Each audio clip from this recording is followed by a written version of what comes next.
Всем привет! Вы на канале Польза.нет Live. Меня зовут Саня, и здесь только подробные обзоры и долгие стримы. И сегодня, вопреки всему, несмотря ни на что, я буду вам рассказывать о смартфоне под названием Redmi Note 12T Pro, или по-другому Poco, скорее всего, X5 GT, которая, скорее всего, выйдет на рынок уже в октябре.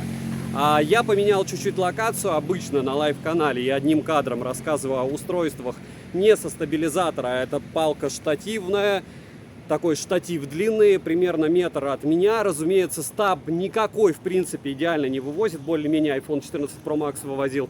Поэтому, если вам нравится подобный контент, ставим лайк, подписываемся на канал с колоколом, пишем в комментах, продолжать ли такие обзоры. Это разгоняет, разумеется, ролик и мотивирует меня делать подобные штуки, потому что, разумеется, если я вам расскажу, я расскажу вам основную информацию об этом устройстве сейчас, вполне возможно, основной обзор на Польза.нет основном канале, где нас уже 406 тысяч подписчиков, вы смотреть не будете.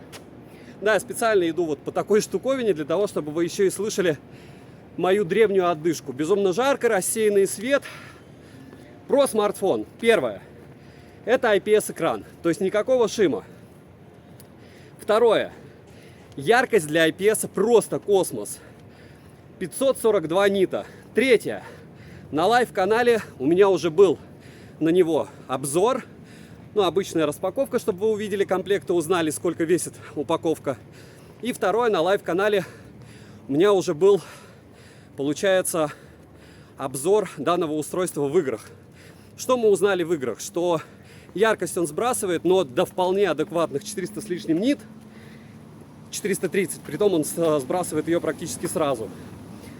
Это момент номер раз. Момент номер два. Поедает он по-разному, в среднем 26% в час. В PUBG 90 FPS он держит где-то минут 30, потом сбрасывает на 60. Перегрева нет, то есть где-то 40 градусов держать в руках комфортно. Тест проводил без чехла. Если говорить о ощущениях, тач хуже, чем на Realme GT5, но лучше чуть-чуть, может быть, даже хуже, чем на Realme 11, который я недавно тестировал. Также был обзор и одним кадром тоже, и вы можете посмотреть и его на лайв-канале, на котором вы сейчас видите этот обзор. Не забудьте, кстати, подписаться на телеграм-канал скидок взаимопомощи, ему личный телеграм-канал. Я пока не знаю, какой курс доллара, но на момент издания этого ролика, на момент того, как я его стал записывать, на Алишке можно было приобрести этот смарт без прошивки глобальной. У меня глобальная прошивка, здесь русский язык, гуглы встают, но даже на китайской тоже, за 26 тысяч. А это меньше, чем $260. То есть $250 с копейками. Что вы получаете? Вы получаете процессор Dimensity 8200. Некоторые называют его ультрой. Почти 900 тысяч баллов в Antutu. 8 гектар оперативы. И опять же, это не супер реклама. Почему? Потому что многим AMOLED нравятся. Но здесь у нас экранчик, на минуточку, IPS-ный, притом с яркостью, как у AMOLED. Вы понимаете? И 144 Гц. Понятно, что эти 144 Гц вы практически нигде не увидите, но это по большому счету и не критично. Вот. Но с одной стороны. С другой стороны, несмотря на то, что, может быть, вы этого дела и не увидите, вы принудительно в большинстве программ можете все это дело выставлять. Кому надо, тот захимичит. Второй момент. Что у нас есть здесь по портам? Вы можете запихивать только 2 физические симки, карту памяти нельзя, в отличие от Realme 11, это не бюджетник вам. Но из плюсов здесь у нас есть мини-джек. Разумеется, официально заявленной защиты от влаги никакой нет. А мини-джек это очень удобно, никакой задержки у вас в играх не будет. MHL не поддерживается. Если говорить о каких-то других особенностях данного смартфона, съемка на основную камеру вы сейчас видите 4К 30 FPS максимум, 60 не будет. На фронтальную камеру 1080p 60 FPS и ультраширик на 1080p 30 FPS. По большому счету ультраширик затычка. Вот. Как им макро, там этот датчик глубины, В общем, про камеры вообще вот в таких смартфонах забудьте в принципе, кроме как основной. Основную вы сейчас видите. Оптостаба нету. Цифровой стаб на оптической камере есть. Разумеется, дополнительная стабилизация включается только в 1080p 30 fps. На момент издания, может быть, будет на 60. Повторяю, что у вас есть возможность накатить глобалку. Но теперь барабанная дробь всем, кто проживает вне мегаполисов и знает, что у них есть 7-20 бенды, которые используют их смартфоны. Здесь нет 7 и 20 бенда. Вот, для 4G. И для многих это будет фейлом. Насколько фейлом, решать вам.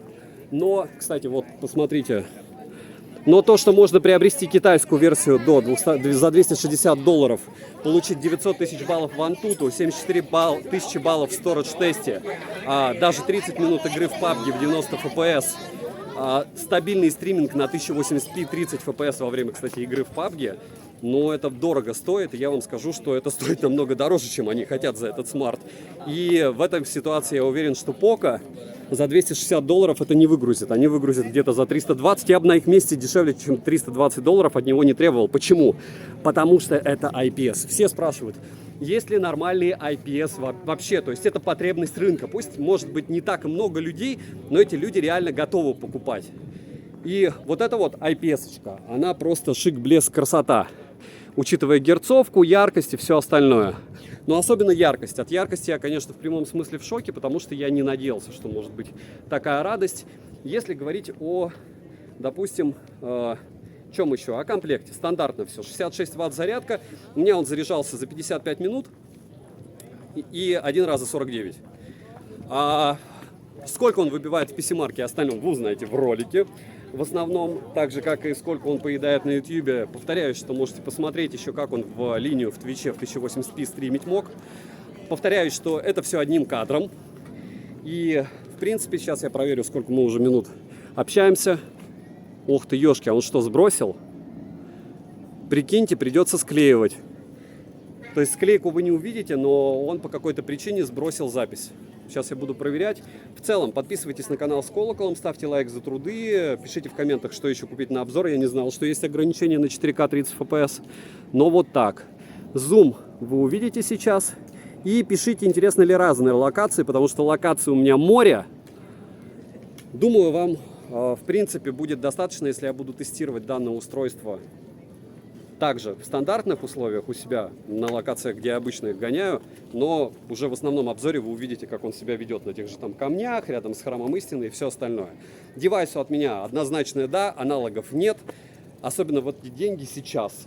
Есть ли смысл шить и огромный плюс относительно BBK-евских всех смартов, что, конечно же, это... Так, обзор одним кадром не получится, потому что будет склейка из двух файлов. Второй файл, скорее всего, будет также 8 минут. Максимум он может снимать 4К 30 FPS 8 минут. 4К 60 FPS нет. И, возможно, я повторюсь сейчас, но это не критично. Первое, расцветки здесь классные. Второе, есть еще и белый цвет, в котором я брал. Третье, довольно проблематично приобрести в том цвете, в котором вам нужно. Почему? Потому что вам будут предлагать другие цвета, так как это довольно популярный смарт, особенно, еще раз повторяюсь, с китайской версии. IPS, мощный, классный, симпатичный, с мини-джеком, с неплохим основным модулем, с хорошими почти 900 тысяч баллов в Antutu, с двумя симками и, разумеется, есть еще 5G. Есть NFC, нет MHL. Все это я перечислял вам. Теперь в принципе, его способностях. Понятно, что есть вспышка, нет направленного микрофона, фотографии на 64 мегапикселя, но очень даже неплохие.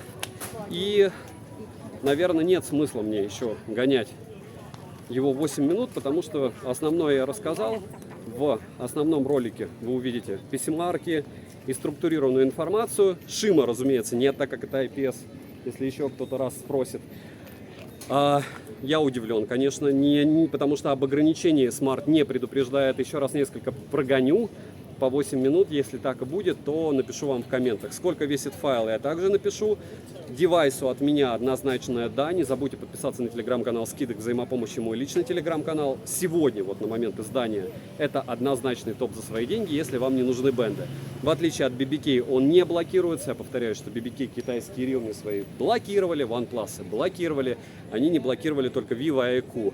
И вероятность того, что это повторится, она высокая. Потому что, допустим, на Алиэкспрессе я недавно делал обзор на Realme GT5. Продавцы разблокируют смарты. На OnePlus Ace 2 Pro я делал обзор. Продавцы разблокируют. На лайв-канале есть одним кадром обзора. На них вы можете посмотреть. Там, конечно, видно большая разница между съемкой.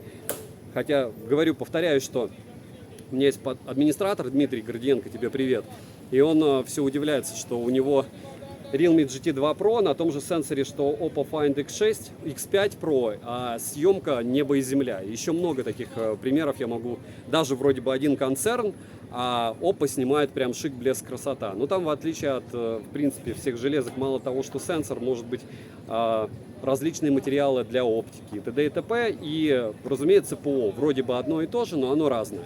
Так же, как сейчас, я, допустим, понятия не имею, как вам понравится картинка или нет. Помним, что лучше смотреть на разных источниках, но лучше смотреть на том, на котором вы в основном потребляете контент, потому что в 90% случаев, 99% вы делаете все эти видео и фото для себя. Играть можно, пользоваться классно. IPS-тема, молодцы, что это сделали. Надеюсь, что он будет популярен, и они сделают на Snapgen 2 на тот же самый Smart. Ну, во всяком случае, не тот же самый, но попытаются делать на топовом железе, на IPS-экранах, потому что это хороший IPS-экран. И добра и удачи вам, дорогие друзья!